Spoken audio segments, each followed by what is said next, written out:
Bruno Maurice. La suite maintenant de notre feuilleton au Bénin, où nous suivons les bénévoles de l'association bretonne Espoir d'enfants qui aident à la création de poulaillers pour nourrir des enfants démunis et financer le fonctionnement d'un orphelinat. Il faut adapter les installations et l'alimentation des poules au pays. L'association a mis à contribution l'expérience de professionnels bretons. Épisode 2, toujours signé Gilles Raoul, Vincent Bars et Ludovic de Carcin. Dans ce minibus, les partenaires financiers et techniques de l'association Espoir d'enfants. Ils ont rendez-vous à quelques kilomètres de l'orphelinat. Sur cette exploitation avicole créée par l'association bretonne pour subvenir aux besoins des enfants. Une véritable petite entreprise de 4000 poules pondeuses que ces spécialistes bretons de l'élevage suivent depuis plusieurs années. Comme Stéphane, éleveur à Janzé, il vérifie ici les lignes d'eau. C'est du matériel qui a déjà 3 ans, donc qui a été bien protégé parce qu'on est déjà venu ici pour installer le grillage, mais il y a forcément un petit peu de rénovation à faire. Donc on est tous les deux ensemble pour pouvoir remettre ça en place. La formation sur place, la sélection d'une race résistante, l'orientation des poulaillers pour éviter la chaleur excessive, des facteurs qui ont été pris en compte avant de se lancer dans le projet. Le credo de Caroline, c'est l'alimentation animale. Il y a beaucoup d'aliments, elle mange tout? Il mange tout. Elle mange tout.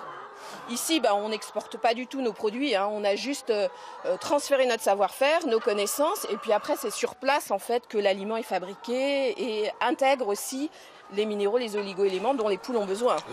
Et cette alimentation a été finement élaborée dans l'entreprise agroalimentaire où elle travaille en Bretagne, à la CCPA. Maïs, de l'eau.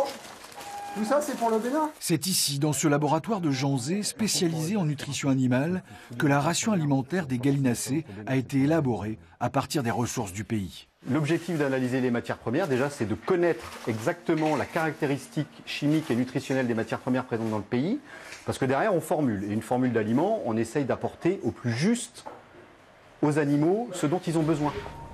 Ces chercheurs interviennent sur tout type d'élevage dans le monde entier. Ici, il s'agit d'un transfert de compétences gracieux pour optimiser la ponte des poules.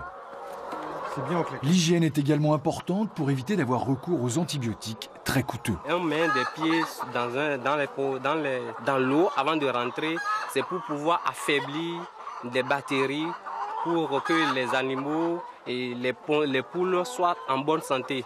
La plus grande des victoires, c'est la pérennité. Sinon, ça ne sert à rien. Autant qu'on envoie directement des œufs de France. Et si l'œuf a été choisi plutôt que le poulet de chair, c'est parce qu'il est plus adapté au climat béninois.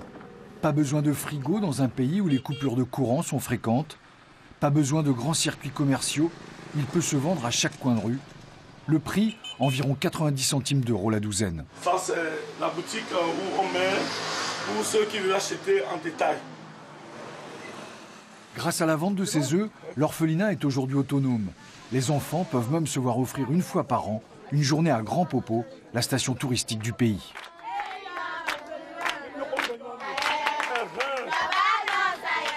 L'occasion de quelques confidences sur ce qui importe à leurs yeux. Quand on va à l'école, après on a toutes les opportunités d'être un cadre demain.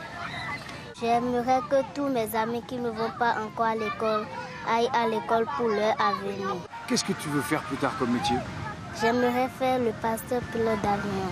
Si pour les enfants, cette journée a un parfum d'insouciance, la ferme avicole, elle est confrontée à un tout nouveau problème. La concurrence avec les œufs du Nigeria, moins chers à cause de la dévaluation récente de la monnaie dans ce pays voisin. La vente d'œufs est plus compliquée aujourd'hui, donc il va falloir qu'on a recherché hier avec les partenaires, on a travaillé pendant 4 heures pour chercher des solutions pour effectivement peut-être réduire les coûts de production et continuer à vendre correctement pour effectivement subvenir au bien-être de ces enfants et à leur offrir des journées comme celle-ci. L'exploitation avicole, un projet durable et transposable dans d'autres pays selon Isabelle Legendre, à condition de toujours s'adapter aux lois du marché.